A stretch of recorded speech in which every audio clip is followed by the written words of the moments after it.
જો મિત્રો આપણે ગયા વખતે શીખ્યા કે જે ન્યુક્લિક એસિડની અંદર મુખ્ય 3 ઘટકો હોય, નાઇટ્રોજન બેઝ, ફોસ્ફરસ અને પેન્ટોઝ શર્કરા. એ પૈકી આપણે ગયા વખતે ખાસ તો નાઇટ્રોજન બેઝ કોને કહેવાય એની વાત કરી. એ બે પ્રકારના હોય, પ્યુરિન અને પિરિમિડિન. પ્યુરિનની અંદર આપણને 2 રિંગ જોવા મળે, જ્યારે પિરિમિડિનમાં આપણને 3 રિંગ જોવા મળે, સોરી 1 રિંગ જોવા મળે. એના 3 પ્રકાર હોય, સાઇટોસિન, થાઇમિન અને યુરેસિલ. આપણે એના ગયા વખતે બંધારણ અને એની સંજ્ઞા પણ જોઈ કે જેઓ પિરિમિડિન બેઝ આપણને જોવા મળે તો એમાં આપણે લંબચોરસમાં એરો અંદર કરીએ છીએ અને જે પણ બેઝ હોય એનો પહેલો અક્ષર લખીએ છીએ. અને જો વિવિધ પ્રકારના બેઝ હોય તો લંબચોરસમાં આપણે એરો બહાર આપીએ છીએ. એના 2 પ્રકાર, એડેનિન કે ગ્વાનિન પૈકી આપણે A કે G એવી સંજ્ઞા અંદર લખીએ છીએ. જ્યાં ફોસ્ફરિક એસિડ છે એ આ પ્રકારનો હોય, H3PO4 માં આપણને આવું જોવા મળશે. આ ફોસ્ફરિક એસિડનું બંધારણ છે, H123 H3P અને O4 આવું હોય. પણ જ્યાં જ્યાં DNA માં RNA આવો ફોસ્ફરિક એસિડ આવે, ફોસ્ફેટના રૂપમાં ફોસ્ફરિક એસિડ, ત્યાં આપણે આવું લખવાના બદલે કેપિટલ P અને ફરતે આવું એક વર્તુળ છે કરશું. તો જ્યાં જ્યાં વર્તુળમાં P દોરશું તેનો મતલબ થાય એ ફોસ્ફોરિક એસિડ નામનો પદાર્થ, તમને હમણાં બતાવ્યું બંધારણ સૂત્ર, એ H3PO4 ત્યાં રહેલો છે. અને શર્કરા તો આપણે આ પાર્ટના પહેલા ટોપિકમાં સમજ્યા કે કોને રિબોઝ કહેવાય અને કોને ડીઓક્સિરિબોઝ કહેવાય. તો હવે આપણે ગયા વખતે બતાવ્યું તેમ એવું સમજવાનો પ્રયત્ન કરીએ કે કેવી રીતે આ નાઇટ્રોજન બેઝ અને પેન્ટોઝ શર્કરા જોડાય તો જે રચના બને, આપણે નામ આપી દે એનું ન્યુક્લિયોસાઇડ. એ કેવી રીતે બનાય છે? ઇન શોર્ટ, ન્યુક્લિયોસાઇડનો મતલબ શું? તો ન્યુક્લિયોસાઇડનો મતલબ નાઇટ્રોજન બેઝ અને પેન્ટોઝ શર્કરા. હવે આ છે ને એ વાઇડ ડેફિનેશન કહેવાય, ઘણી વિશાળ વ્યાખ્યા કહેવાય. એકચ્યુઅલી અહીંયા આપણને બતાવતા નથી કે બેઝ કયો. આપણે હમણાં જોયું કે બેઝ તો 2 પ્રકારના હોય, એના બાદ 3 અને 2 થઈને કુલ 5 પ્રકાર થાય. તો કયો બેઝ એ આપણે કહેતા નથી. અને શર્કરા પણ આપણે બતાવી છે 2 પ્રકારની હોય, રિબોઝ અને ડીઓક્સિરિબોઝ. તો અહીંયા ટૂંકમાં ગમે તે પ્રકારની શર્કરા, ગમે તે પ્રકારના બેઝ ભેગા મળે એને કહેવાય ન્યુક્લિયોસાઇડ. કોઈ પણ બેઝ, કોઈ પણ શર્કરા. તો હવે આપણે અહીંયા પર્ટિક્યુલર એક શર્કરા અથવા તો બેઝ લઈએ. માનો કે આપણે અહીંયા લઈએ છીએ રિબોઝ શર્કરા અને બેઝ કોઈ પણ 5 માંથી. તો રિબોઝ શર્કરા યુક્ત ન્યુક્લિયોસાઇડને કહેવાય રિબોસાઇડ. તમને હવે એક વસ્તુ ક્લિયર મગજમાં સમજાવી જોઈએ, what is the main difference between nucleoside and riboside. Nucleoside એ ઇન જનરલ નામ કહેવાય, એમાં બેઝ અને શર્કરા એ નક્કી નથી. રિબોસાઇડ એ એવું ન્યુક્લિયોસાઇડ છે કે જેમાં શર્કરા તરીકે રિબોઝ આપણે લઈએ છીએ. અથવા કદાચ તમને એવું થાય કે રિબોઝ શર્કરા નહીં, આપણે ડીઓક્સિરિબોઝ શર્કરા લેવી છે તો લઈ શકાય. તો આને કહેવાય ડીઓક્સિરિબોસાઇડ. પણ જ્યારે તમે શર્કરા નક્કી કરો નિશ્ચિત કે આ જ લેવી છે, રિબોઝ કે ડીઓક્સિરિબોઝ, તો એનું નામ પણ થોડું વધારે સ્પેસિફિક, ચોક્કસ બને. એવા ન્યુક્લિયોસાઇડને કહેવાય રિબોસાઇડ કે ડીઓક્સિરિબોસાઇડ. હવે આપણે એની અંદર બેઝ પણ ચોક્કસ પ્રકાર લઈએ. માનો કે રિબોઝ શર્કરા અને વત્તા આપણે નાઇટ્રોજન બેઝ તરીકે એડેનિન લઈએ તો એને કહેવાય એડેનોસાઇન પ્રકારનો રિબોસાઇડ અથવા એક પ્રકારનો ન્યુક્લિયોસાઇડ, એને કહેવાય એડેનોસાઇન. અથવા કોઈ કે મારે બેઝ શર્કરામાં રિબોઝ અને બેઝમાં એડેનિન નહીં, ગ્વાનિન જોઈએ છે, અથવા એ લગાવો તો લગાવી શકાય. ગ્વાનિન વત્તા રિબોઝ એને કહેવાય ગ્વાનોસાઇન. હવે આપણે પિરિનના 2 પ્રકારની વાત કરી. હવે જોઈએ પિરિમિડિન. એમાં આવે સાઇટોસિન. તો સાઇટોસિન વત્તા રિબોઝ શર્કરાથી બનતો રિબોસાઇડ અથવા ન્યુક્લિયોસાઇડ એને કહેવાય સાઇટિડિન. જો ધ્યાન રાખો, પિરિન પ્રકારનો બેઝ આવે ને ત્યારે બેઝ છે નાઇટ્રોજન બેઝ, એની પાસે સાઇન શબ્દ આવે. એડેનિન તો એડેનોસાઇન, ગ્વાનિન તો ગ્વાનોસાઇન. અને જ્યારે પિરિમિડિન બેઝ શરૂ થાય, સાઇટોસિન એટલે કે સાઇટિડિન, એમાં પ્રત્યેક પાછળની બાજુએ ડીન લાગશે. અને આ પ્રકારની શર્કરા હોય બે પિરિન પ્રકારનો તો આગળ સાઇન જે શબ્દ લાગે. એવી જ રીતે હવે તમે રિબોઝ શર્કરા સાથે યુરેસિલ લગાવો, યુરે અથવા યુરાસિલ, તો એને કહેવાય યુરિડીન. તમે જો એમાં પણ ડીન પ્રત્યય છે એ લાગશે. અને જો સરકા સાથે થાઇમીન જોડાય તો એને કહેવાય થાઇમીડીન. અહીં ખાસ ધ્યાન રાખવાનું કે જે આ યુરેસિલ છે કે માત્ર ને માત્ર રિબોઝ શર્કરા સાથે જોઈન્ટ થઈ શકે, અને જે આ થાઇમીન છે એ માત્ર ને માત્ર ડીઓક્સી રિબોઝ શર્કરા સાથે તે જોઈન્ટ થઈ શકે. એવું કેમ? એ આપણા કોર્સની બહારનું છે, પણ એમની કોમ્પેટેબિલિટી જોડાણ પ્રકારનું હોય કે રિબોઝ જોડે કદી થાઇમીન જોડાય નહીં, કે યુરેસિલ જોડે કદી ડીઓક્સી રિબોઝ છે જોડાઈ શકે નહીં. ટૂંકમાં એ સુસંગત નથી, કોમ્પેટેબલ નથી. એનાથી વધારે આપણે એ લેવલમાં આગળ જતા નથી. પણ ટૂંકમાં આવી રીતે અહીંયા આજે છે એડેનિન, સાઇટોસિન અને ગ્વાનિન, એ ત્રણેયમાં બે શર્કરા જોડાઈ શકે. એડેનિનમાં રિબોઝ હોય તો એને કહેવાય એડેનોસાઇન. જો શર્કરા ડીઓક્સી રિબોઝ હોય તો અહીંયા આગળ ડી એડ થઈ જાય, ડીઓક્સી એડેનોસાઇન. ગ્વાનિન વત્તા રિબોઝ તો ગ્વાનોસાઇન, પણ ગ્વાનિન વત્તા ડીઓક્સી રિબોઝ તો એને કહેવાય ડીઓક્સી ગ્વાનોસાઇન. સાઇટોસિન વત્તા રિબોઝ તો સાઇટિડીન. અને જો આગળ ડીઓક્સી રિબોઝ લગાવો તો અહીંયા તમારે ડીઓક્સી લગાવી દેવાનું, એને કહેવાય ડીઓક્સી સાઇટિડીન. તો આવી રીતે આવા આ 3 2 6 અને વત્તા 2 આ દરેકમાં બે પ્રકાર બતાવ્યા આપણે. તો આમાં ખાલી યુરેસિલ જોડે રિબોઝ જોડાય અને થાઇમીન જોડે ખાલી ડીઓક્સી રિબોઝ જોડાય. તો 3 2 6 અને 2 8 પ્રકારના ન્યુક્લિયોસાઇડ આપણને જોવા મળે, અથવા 8 પ્રકારના રિબોસાઇડ આપણને જોવા મળે. આ આપણે સમીકરણ બતાવ્યા, સૂત્ર બતાવ્યા. એના બદલે જો આપણને સંજ્ઞા કહે તો આપણને સંજ્ઞા ખબર જ છે કે રિબોઝ શર્કરા છે અહીં સંજ્ઞા આવી છે, અને એડેનિન સંજ્ઞા આવી છે. હંમેશા નાઇટ્રોજન બેઝ એ શર્કરા જોડે એ ગમે તે હોય, પછી રિબોઝ કે ડીઓક્સી રિબોઝ પહેલા કાર્બન જોડે જોઈન્ટ થાય. એ જોઈન્ટ કેવી રીતે થાય? એ આપણે જે અગાઉ જોયું ને કાર્બોહાઈડ્રેટ્સમાં, લિપિડમાં, પ્રોટીનમાં નિર્જલીકરણથી જોઈન્ટ થાય. એકનો OH ને એકનો H દૂર થાય, એટલે H તો દૂર થવાથી બે અહીંયા જોઈન્ટ થઈ જાય. ટૂંકમાં નિર્જલીકરણથી જોઈન્ટ થાય અને જે જોડકું બને એને કહેવાય એડેનોસાઇન. જો શર્કરા ડીઓક્સી રિબોઝ પ્રકારની હોય તમે ડી લખી નાખો અને કહેવાય ડીઓક્સી એડેનોસાઇનની સંજ્ઞા. એવી રીતે અહીંયા રિબોઝ અને ગ્વાનિન બતાવો, આને કહેવાય ગ્વાનોસાઇન. અને જો રિબોઝ શર્કરાના બદલે ડીઓક્સી રિબોઝ શર્કરા હોય અમે ડી લખી નાખીએ, એને કહેવાય ડીઓક્સી ગ્વાનોસાઇન. આ એનું સંજ્ઞાત્મક નિરૂપણ, આ એની સંજ્ઞા કહેવાય. એમ સાઇટોસિનની અંદર યાદ રાખવાનું કે રિબોઝ શર્કરા અને એમાં એરો અંદર આવે, ખાસ યાદ રાખવાનું, કારણ કે નાઇટ્રોજન બેઝ પિરિમિડિન પ્રકારનો છે, એમાં એરો અંદર આવે. તેને કહેવાય સાઇટિડીનની સંજ્ઞા. અહીંયા ડી લખો તેને કહેવાય ડીઓક્સી સાઇટિડીન. અહીંયા આ ત્રણેયની અંદર આર પણ આવે, ડી પણ આવે, આર પણ આવે અને ડી પણ આવે. અહીંયા પણ એવું હોય. તો હવે જે આવશે એ યુરેસિલ, એમાં ખાલી આપણે કહીએ આ જ આવશે, એમાં ડી નહીં આવે. અને અહીંયા થાઇમીનની અંદર ડી જ આવશે, આર નહીં આવે. એટલે ડી આર સોરી ડીયુ એ જોડાય નહીં, અને આર ટી એ જોડાય. રિબોઝ કોઈ દિવસ થાઇમીન જોડે, ડીઓક્સી રિબોઝ કોઈ દિવસ યુરેસિલ જોડે જોડાય નહીં. તો આવા 3 2 6 અને 8 પ્રકારના નાઇટ્રોજન બેઝ એટલે શું સંજ્ઞા એ તમને આવડી ગઈ. તો હવે તમને ન્યુક્લિયોસાઇડ આવડે તો ન્યુક્લિયોટાઇડ પણ આવડે જ. એ પણ 8 પ્રકારના હોય. તમને હવે ખ્યાલ આવી જાય કે ન્યુક્લિયોટાઇડ એટલે શું.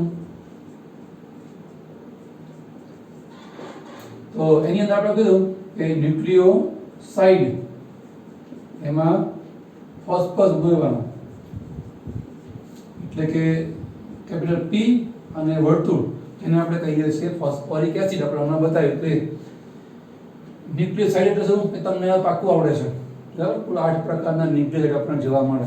આવું ના લખવું હોય તો આપણે લખો નાઇટ્રોજન બેઝ વત્તા પેન્ટોઝ શર્કરા અને વત્તા ફોસ્ફેટ એમ પણ લખો. પણ આપણને ખબર છે કે નાઇટ્રોજન બેઝ અને વત્તા પેન્ટોઝ શર્કરા એને કહેવાય ન્યુક્લિયોસાઇડ. લાંબુ 3 સ્ટેપ માં લખવું હોય તો 2 સ્ટેપમાં લખી શકો. હવે આની જેમ જ ન્યુક્લિયોસાઇડની જેમ જ અહીંયા આ જે છે ન્યુક્લિયોસાઇડ વત્તા ફોસ્ફેટ અથવા તો નાઇટ્રોજન બેઝ, પેન્ટોઝ શર્કરા અને ફોસ્ફેટ એ ત્રણેયના સંકુલને જોડાણને કહેવાય ન્યુક્લિયોસાઇડ. ટાઈડ તો એ ઇન જનરલ છે, એની અંદર શર્કરા કે બેઝ નક્કી નથી. પણ હવે આપણે શર્કરા ફિક્સ લઈએ રિબોઝ. બેઝ કોઈ પણ પાંચમાંથી એમાં તમે આ ફોસ્ફરસ ઉમેરી દો તો આપણને ખબર છે રિબોઝ વત્તા બેઝ એના શું નામ આપી દો? રિબોસાઇડ. હવે આપણે ફોસ્ફરસ ઉમેરીએ છીએ ત્રીજો એક ઘટક, તો હવે એને રિબોસાઇડ નહીં, એને કહેવાય રિબોટાઇડ. તો હવે તમને ખ્યાલ આવી ગયો હશે ન્યુક્લિયોસાઇડ અને રિબોસાઇડ એમ ન્યુક્લિયોટાઇડ રિબોટાઇડ ફેર શું? તો ન્યુક્લિયોસાઇડ એ સામાન્ય સર્વસામાન્ય નામ છે, રિબોસાઇડ એ રિબોઝયુક્ત ન્યુક્લિયોસાઇડનું નામ છે. ન્યુક્લિયોટાઇડ એ સર્વસામાન્ય પદાર્થ છે અને રિબોટાઇડ એ એવો ન્યુક્લિયોટાઇડ કે જેમાં રિબોઝ શર્કરા જોવા મળે. અહીંયા પણ તમે રિબોઝના બદલે ડીઓક્સીરિબોઝ લો તેને કહેવાય ડીઓક્સીરિબોટાઇડ. હવે તમે આની જેમ એક પછી એક તમે બેઝ લો તો રિબોઝ વત્તા એડેનિન, તો આપણે નામ શું આપ્યું હતું? એડેનોસાઇન. એમાં હવે એક ફોસ્ફરસ જોઈન કરી દો તો એને કહેવાય એડેનોસાઇન મોનોફોસ્ફેટ, એએમપી કહેવાય એને. એક ફોસ્ફરસ ઉમેરે એક એટલે મોનો, એટલે એને કહેવાય એડેનોસાઇન મોનોફોસ્ફેટ. હવે તમને એ પણ આવડે કે રિબોઝ વત્તા ગ્વાનિન લઈએ એને કહેવાય ગ્વાનોસાઇન, અને એક ફોસ્ફરસ એડ કરી દઈએ તો એને કહેવાય ગ્વાનોસાઇન મોનોફોસ્ફેટ. રિબોઝ શર્કરા વત્તા સાઇટોસિન અને એમાં ફોસ્ફરસ એડ કરી દઈએ તો આને કહેવાય સાઇટિડીન, અને એમાં ફોસ્ફરસ એડ થાય એને કહેવાય સાઇટિડીન મોનોફોસ્ફેટ. તો આવી રીતે આ બધા ન્યુક્લિયોટાઇડના સમીકરણ થયા. હવે તમને સમીકરણ આવડે તો આની જેમ સૂત્રો પણ સંજ્ઞા પણ આવડે જ છે. તમને ખબર છે એડેનોસાઇન કોને કહેવાય, કેવી રીતે થાય? તો આવી રીતે રિબોઝ અથવા ડીઓક્સીરિબોઝ અને એના પહેલા કાર્બન ઉપર એડેનિન જોઈન્ટ થાય તેને કહેવાય એડેનોસાઇન અથવા ડીઓક્સીએડેનોસાઇન. ફોસ્ફરસ હંમેશા એના પાંચમા કાર્બન જોઈન્ટ આવી રીતે પાંચમો કાર્બન ઉછળી પ્રવાહી રીતે અને કહેવાય એડેનોસાઇન મોનોફોસ્ફેટ. જો તમે અહીંયા G લખો અને કહેવાય GMP ગ્વાનોસાઇન મોનોફોસ્ફેટ. એમ અહીંયા પાંચમા કાર્બન ઉપર તમે સાઇટિડીનમાં ફોસ્ફરસ એડ કરી નાખો રિબોઝ કે ડીઓક્સીરિબોઝ શર્કરા જોડે, એમાં એરો અંદર આવે કારણ કે બેઝ પિરિમિડિન છે, આને કહેવાય સાઇટિડીન મોનોફોસ્ફેટ CEMP. બરાબર. હવે હું આ દોરતો નથી, તમને આવડી જ જાય. અહીં તમે ફોસ્ફરસ દોરો આને કહેવાય યુરિન મોનોફોસ્ફેટ UMP, અને કહેવાય TMP થાઇમિડિન મોનોફોસ્ફેટ. તો આ બધાને કહેવાય ન્યુક્લિયોટાઇડ. તો હવે તમને ન્યુક્લિયોટાઇડ આવડી ગયું, તો હવે તમને આરામથી એવા અસંખ્ય ન્યુક્લિયોટાઇડને પર જોડી અને એની શૃંખલા બનાવતા આવડે, એને કહેવાય પોલી ન્યુક્લિયોટાઇડની શૃંખલા. એક શૃંખલા આવડે તો બીજી તો આવડે જ. અહીં એની રીતે પ્રત્યેકની શૃંખલા દોરી નાખો અને બે જોઈન કરો એને કહેવાય DNA. તો આપણે જોવા પ્રયત્ન કરીએ કે DNA રચના છે એ આપણને 1953માં બે સાયન્ટિસ્ટ આપેલી, વોટસન અને ક્રિક, જેના માટે એમને નોબેલ પ્રાઇઝ પણ મળેલો. એમની જે રચના છે ડીએનએની એને આપણે DNA મોડેલ કહીએ છીએ. એની અંદર આવા અસંખ્ય ન્યુક્લિયોટાઇડના અણુ આપણને જોવા મળે. આપણે DNA બતાવીએ છીએ જે ડીઓક્સીરિબોઝ શર્કરા લખીશું આવી રીતે.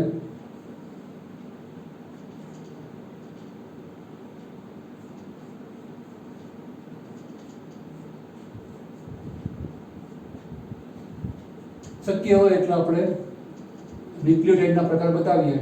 4 પ્રકારના ન્યુક્લિયોટાઇડ હોય.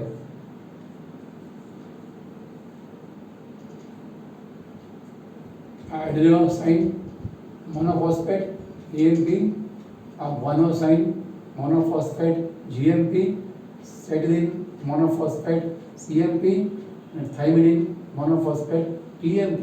UMP નહીં આવે પણ આપણે બતાવ્યું કે રિબોઝ શર્કરા જોડે કોઈ દિવસ થાઇમિન જોડાય નહીં અને ડીઓક્સીરિબોઝ કોઈ દિવસ યુરેસિલ છે જોડાય નહીં. એટલે કુલ 4 પ્રકારના. હવે તો પાંચમો દોરવા જાઓ હોય તો હજારો લાખો મિલિયન્સ હોય આપણા રંગસૂત્રમાં આવા DNAમાં ન્યુક્લિયોટાઇડ તો ઘણા બધા હોય, પણ આપણે શક્ય એટલે પ્રકાર બતાવી દીધા. પાંચમો દોરો આમાં કોઈ લખવાનું, છઠ્ઠો આમાં કોઈ લખવાનું. જેમ તમે જાણો છો તમારી ફિઝિક્સમાં કેમિસ્ટ્રીમાં આપણા બાયોલોજીની અંદર કોઈ અક્ષરો તો 34 હોય, ક થી જ્ઞ.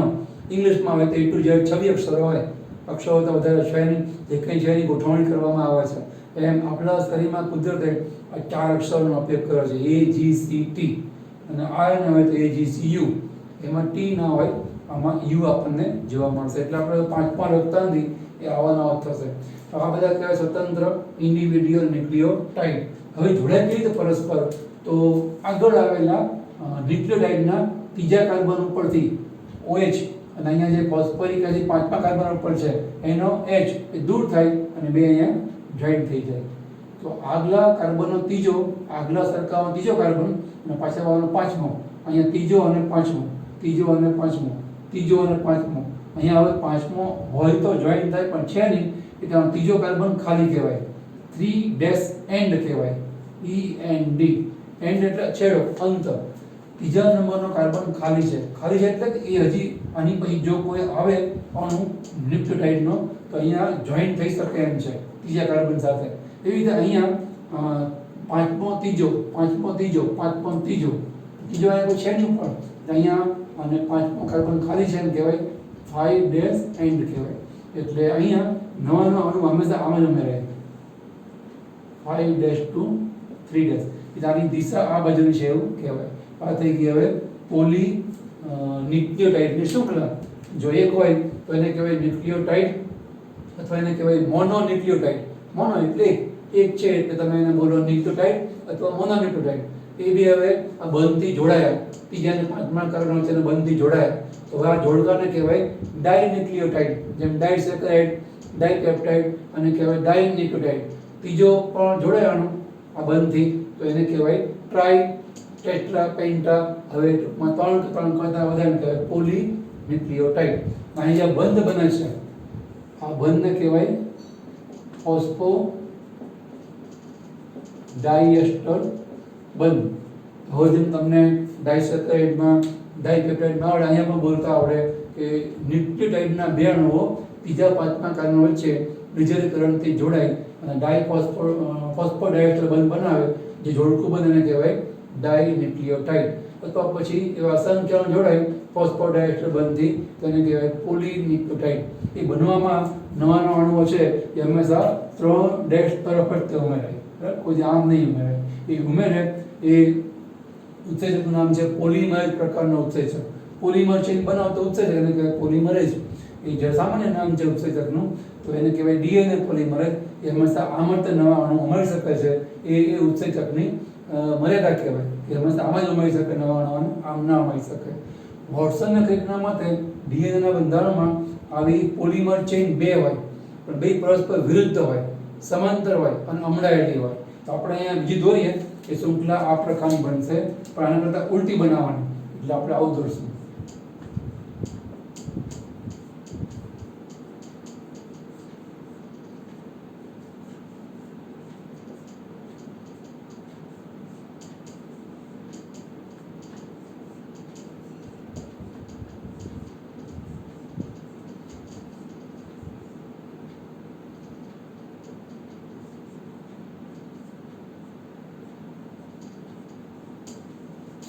જો તમને ખ્યાલ આવી ગયો છે, આપણે પહેલા કરતા ઉલટા 4 પ્રકારના AGCT, 4 આપણા સ્વતંત્ર ન્યુક્લિયોટાઇડ બતાવેલા છે.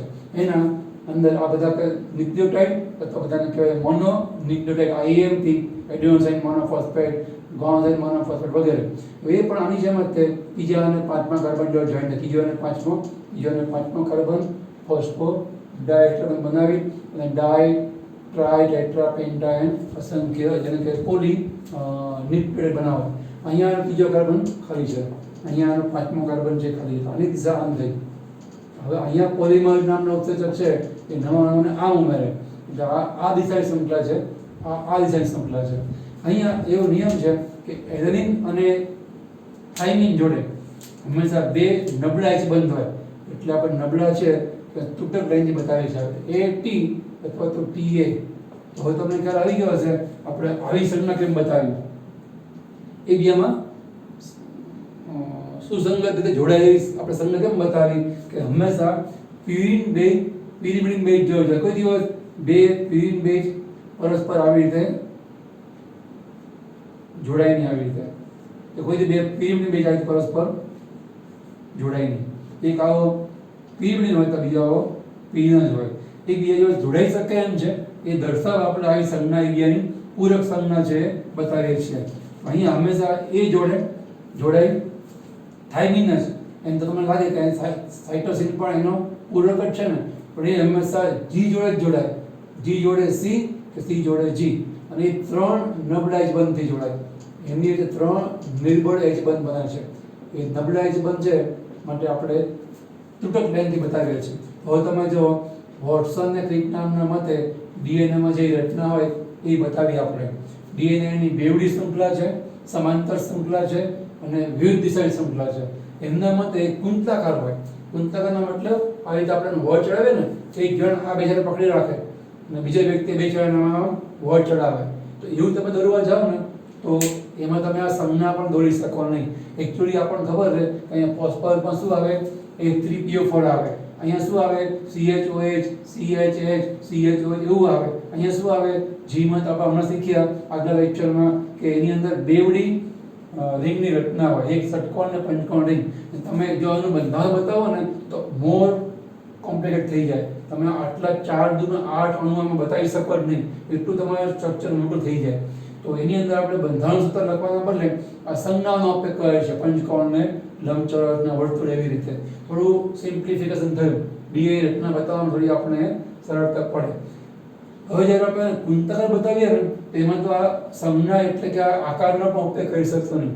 એમાં ફક્ત આપણે અક્ષરનો જ ઉપયોગ કરી શકશું, તો જ તે આપણે કુંતલાકાર સમજાય. એકચ્યુઅલી આ રચના છે ડીએનએ આવી હોય, આવી રીતે કુંતલાકાર હોય, આવી રીતે. અને પછી એ કુંતલો એટલા ગાઢ હોય કે આપણને એક જ લાગે, અને પછી આવી રીતે આપણને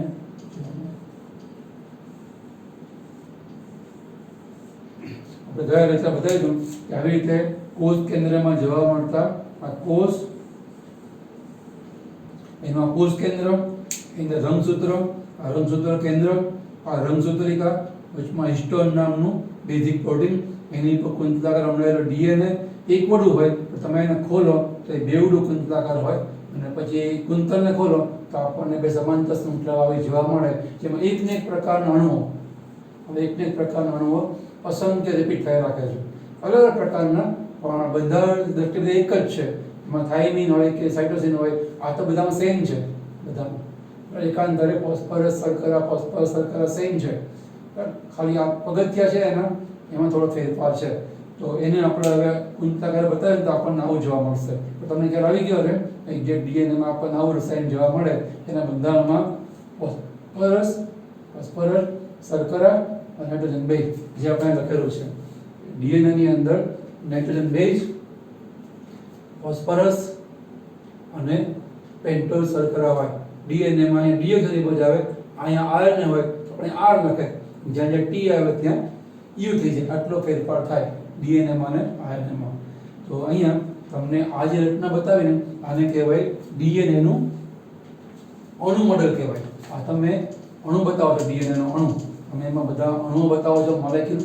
હવે જે બતાવે છે એને કહેવાય ડીએનએ નું કુંતલાકાર મોડેલ. આ રીતે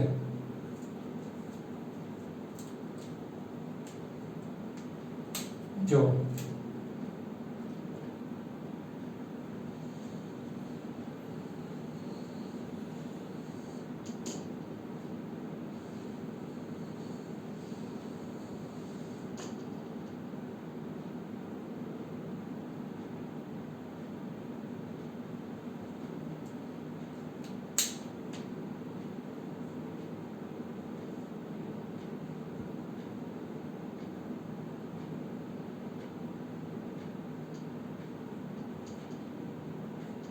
આ દિશા આમ છે એટલે આમ બતાવો, આ દિશા નીચેની બાજુ છે, જો આને આમ બતાવે.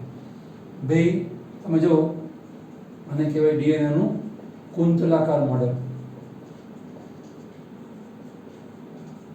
આ જે છે એને કહેવાય ડીએનએ નું અણુ મોડેલ.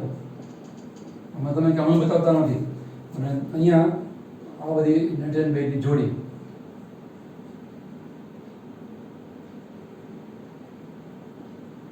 વોટસનના ક્રિકના મતે ડીએનએના એક સંપૂર્ણ કુંતલમાં લંબાઈ જુઓ તો ત્યાં 30 એંગસ્ટ્રોમ જોવા મળે અને એની અંદર આપણને એ 34 એંગસ્ટ્રોમના એક કુંતલમાં ક્રમિક એક શૃંગ અને એક ગર્ત, ક્રમિક એક શૃંગ અને એક ગર્ત, એને કહેવાય એક કુંતલ. એમાં કુલ 10 નાઇટ્રોજન બેઝની જોડી હોય. તો અડધા કુંતલમાં 5 હોય, એમાં આપણે 4 બતાવવાની આવી રીતે, પાંચમી અહીંયા હોય, કારણ કે આખું આમ કુંતલાકાર ફરે છે. ફરતા ફરતા પાંચમી જ્યારે બેયની જોડી આવે ને બરાબર પરપેન્ડિક્યુલર કાટખૂણે આપણને જોવા 90 ડિગ્રી જોવા મળે. એટલે બે જે આ છેડાઓ ભાગ છે આ એ થઈ ગયા સર્કલ અને ફોસ્ફરસ, બરાબર. સીડી જેવો દેખાવ થઈ ગયો આનો. આ રીતે જો